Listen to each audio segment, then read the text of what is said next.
লড়াইয়ের শুরু গান দিয়ে। সেই লড়াই বৃহস্পতিবারের মতো থামল স্লোগান যুদ্ধের পরে। বৃহস্পতিবার বাজেট পেশের আগে বাংলার রাজ্য সঙ্গীত বাংলার মাটি বাংলার জল বাজাতে বলেন বিধানসভার স্পিকার বিমান বন্দ্যোপাধ্যায়। সেই মতো গান বাজতে শুরু করে, কিন্তু সঙ্গে সঙ্গেই জাতীয় সঙ্গীত জনগণ মন অধিনায়ক গাইতে শুরু করেন বিজেপি বিধায়করা। গলা মিলিয়ে নেতৃত্ব দেন বিরোধী দলনেতা শুভেন্দু অধিকারী। রবীন্দ্রনাথ ঠাকুরের দুই গান নিয়ে দুই শিবিরের লড়াই বাঁধে।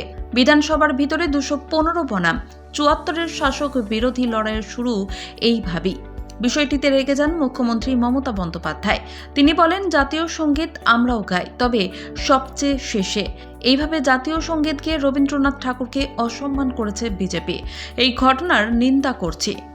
মুখ্যমন্ত্রীর কথার প্রসঙ্গ টেনেই বিধানসভার স্পিকার বিমান বন্দ্যোপাধ্যায়ও বিজেপির নিন্দা করেন। বাজেট পেশ হয়ে যাওয়ার পরে শুভেন্দু আবার অন্য অভিযোগ তোলেন। তিনি বলেন, বিধানসভায় রাজ্যের জাতীয় সঙ্গীত বাজাতে বলা হয়েছিল। জাতীয় সঙ্গীত তো একটাই হয়। তবে অধিবেশন কক্ষে স্পিকার বিজেপি বিধায়কদের উদ্দেশ্যে বলেন, আমি মহারাষ্ট্রে অল ইন্ডিয়া স্পিকার সম্মেলনে গিয়েছিলাম। সেখানেও অনুষ্ঠান শুরুর আগে সেই রাজ্যেরই সঙ্গীত গাওয়া হলো। উল্লেখ্য, মহারাষ্ট্র সরকার বর্তমানে বিজেপির নেতৃত্বাধীন এনডিএ দ্বারা পরিচালিত। তাই রাজ্য রাজনীতির কারবারিদের একাংশের মতে মহারাষ্ট্রের মতো বিজেপি শাসিত রাজ্য যে রাজ্য সঙ্গীতের গুরুত্ব রয়েছে তাই বোঝাতে চেয়েছেন বিমান। এরপর অর্থমন্ত্রী চন্দ্রিমা ভট্টাচার্যকে বাজেট বক্তৃতায় সময়ে পদে পদে বাধা দেন বিজেপি বিধায়কেরা। বিরোধী শিবির থেকে বারবার জয় শ্রীরাম ধ্বনিও শোনা যায়। একটার সময়ে শুভেন্দুকে নাম করে শান্ত হতে বলেন স্পিকার। শুভেন্দুকে স্মরণ করিয়ে দেন তিনি বিরোধী দলনেতা হিসেবে সম্মানজনক পদে রয়েছেন। বিমান বলেন, শুভেন্দুবাবু, আপনি বিরোধী দলের নেতৃত্ব দেন, বসুন, দয়া করে এটা করবেন না, এটা আপনার শোভা পায় না। স্পিকারের এমন নির্দেশ অবশ্য কানেও তোলেননি বিজেপি বিধায়করা। স্পিকার বক্তৃতা চালিয়ে যেতে বললেও বারবার চন্দ্রিমাকে থেমে যেতে হয়। এমনটা চলতে থাকায় রেগে চন্দ্রিমাকে থামান স্বয়ং মুখ্যমন্ত্রী। মমতা দাঁড়িয়ে পড়ে রাগত ভঙ্গিতেই বিজেপির নিন্দা করতে থাকেন। তিনি বলেন, এটা বিজেপির পার্টি অফিস নয়, এটা বিধানসভা। এর আগে বিজেপি বিধায়কদের পাল্টা তৃণমূলের অনেকেই স্লোগান তোলেন। সেই প্রসঙ্গে মমতা বলেন, বাজেট সম্পর্কে সমালোচনা করার অধিকার আপনাদের রয়েছে। আমি যখন বলছি আমাদের লোকেরা কেউ কথা বলবে না, ওদের মুখে মুখ লাগাবেন না। আমি বলছি বাজেটটা পেশ করুক সরকার, আপনাদের কেন্দ্রীয় সরকারও করে, সবাই শোনে মন দিয়ে, তারপরে আমাদের সমালোচনা আমরা করি যখন আমাদের বলার সময় আসে।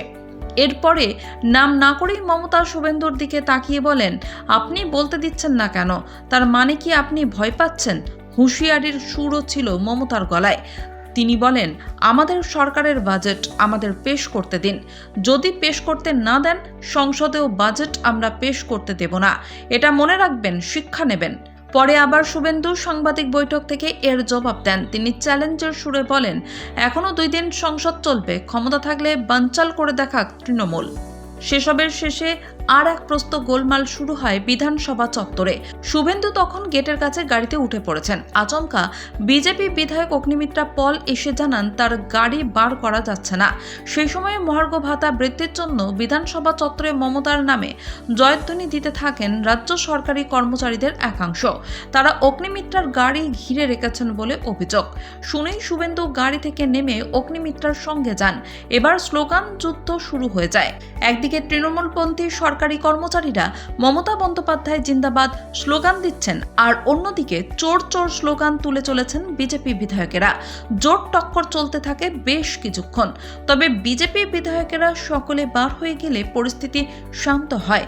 তবে এটা আপাতত শান্তির আবহ, কারণ গোটা দিনের যুদ্ধ এটা স্পষ্ট করে দিয়েছে বাজেট অধিবেশনের বাকি দিনগুলিতে সুপবন বইবে না বিধানসভায়।